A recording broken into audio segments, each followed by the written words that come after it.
Hi, this is Light in the Battle. I'm Faustina and I'm glad you're here. Today I want to talk about something that's both deeply human and deeply frustrating. How to help your child regulate when you're not regulated yourself. If you're raising a neurodivergent child or healing from trauma or both, this is your daily reality.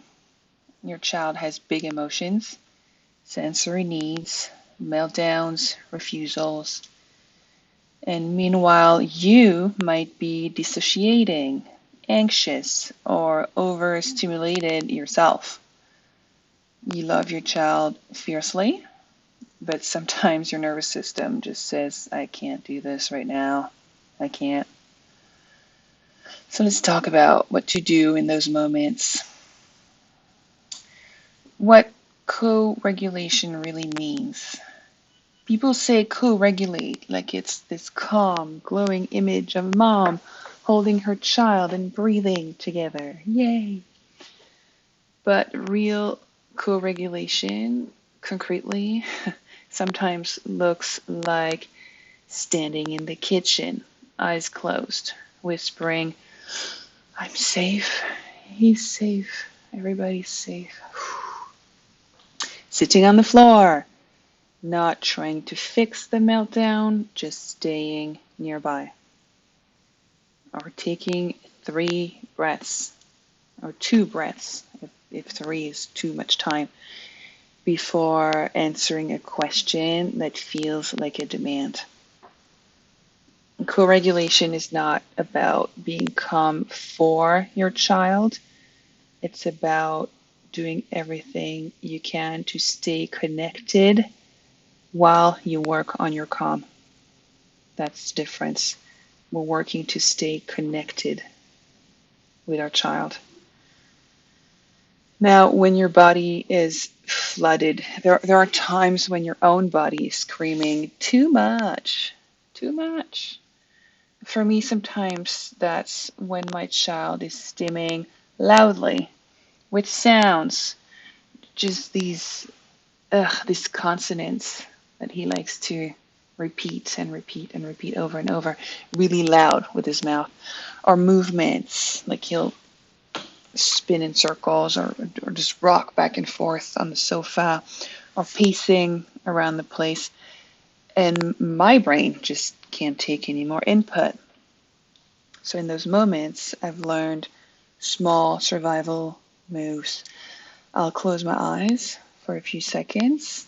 If the visual input is too much, I'll cover my ears discreetly for a moment to reset my nervous system.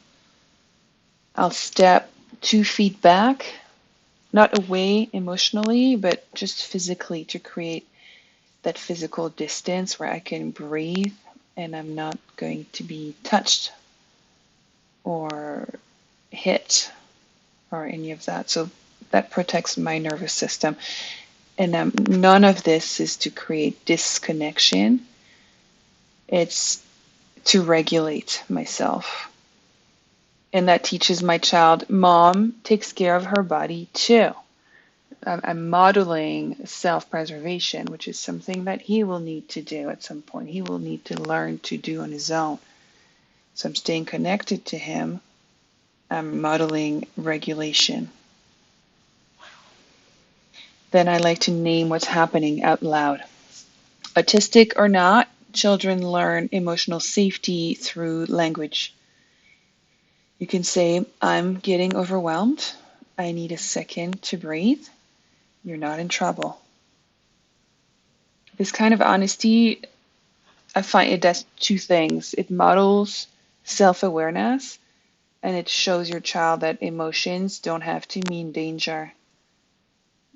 Emotions are safe. It's fine. We just have to honor them and encourage others to respect our emotions as well. So you're literally teaching safety by living it in real time. And then I like to use safe scripts. When you can't think clearly, have 1 or 2 phrases that anchor you. Like you just go on autopilot and you use those phrases that you've memorized. We're both okay. This is not an emergency. He's having a hard time. He's not trying to give me a hard time. He's struggling. And I'll repeat those until my body believes it. These are short sentences I've memorized, and I just go on autopilot and say them if I just can't think clearly at this point. We're both okay. This is not an emergency. He's having a hard time. He's not trying to give me a hard time. He's struggling.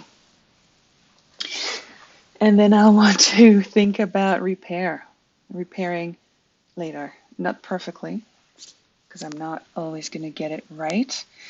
We'll raise our voice, walk away, or phrase, and that's okay. We're being human. Co-regulation doesn't require perfection. It requires repair. So later you can say, okay, baby, I got overwhelmed earlier. I'm sorry if that looked scary, felt scary. I'm working on it. And then I like to name precisely what happened. So I raised my voice earlier, or I went into my bedroom and I kicked into pillows for a few seconds. And I'm sorry if that was scary. That was me dealing with my emotion.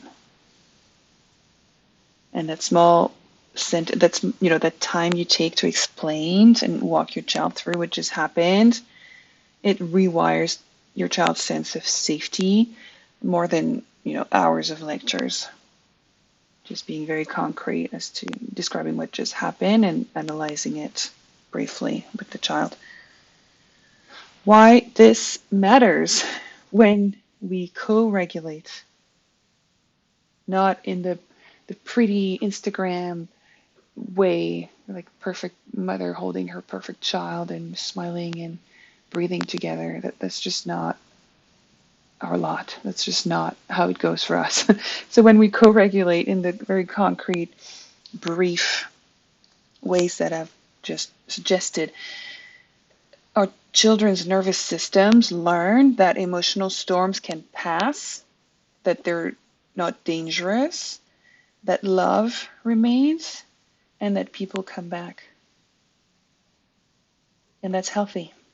So actually by doing that, by going through our emotions and then debriefing with the child, we're actually planting seeds that will protect them from emotional abuse in the future. And I have a whole episode about that, how we protect them from the inside, the seeds that we can plant inside our children to what I call narc-proof them in the future. And what I just described is one of the ways we do that, because over time we're going to be creating a secure base. Not constant calm, that's not realistic, but repeated repair, respect of the child, asking for forgiveness, analyzing what just happened, putting words on what just happened, and coming back and reconnecting with our child humbly, while honoring our emotions. So if you're doing all this while healing yourself, like I had said earlier, you're doing sacred work.